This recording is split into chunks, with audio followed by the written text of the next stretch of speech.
Ayun, so good evening. Mag magre magre-record. Magre-reply lang ako ng comment doon sa ginawa kong video sa YouTube ko na yung bestseller na Pansit Canton. Okay, so andito, ayan. Ito yan. Ayan yung comment. Yung may circle na black. Ayan. Sabi nila sa comment, ang sabi niya, dapat daw binanlian ko muna yung kanton na noodles bago ko ilagay dun sa kawali or bago ko isala.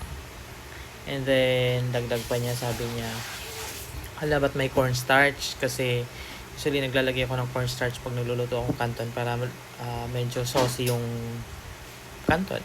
Yun. And then lastly, sabi niya, it's not interesting.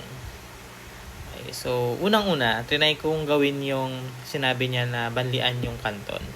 So binanlian ko yung kanton bago ko siya ilagay dun sa kawali, and then niluto ko siya ng nakabanli na yung kanton, and then hindi din ako naglagay ng cornstarch para mapakita sa kanya yung maging result ng pansit pag walang cornstarch. Though hindi naging okay yung result nung pansit na niluto ko kasi parang iba yung lasa kasi talaga nung kanton na plain lang na walang bande. And then masarap din yung may cornstarch kasi saucy din. And then posted din naman yung video na yon na sa YouTube ko. Hindi naman din siya nag-react. Pero may nag-comment doon sa isa yun sa kanton video ko doon na mas prefer nila yung may cornstarch and then hindi binanlian yung kanton.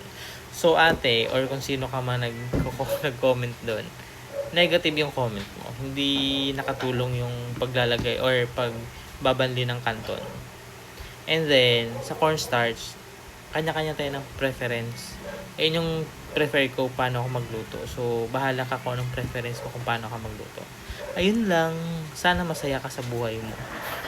Bye!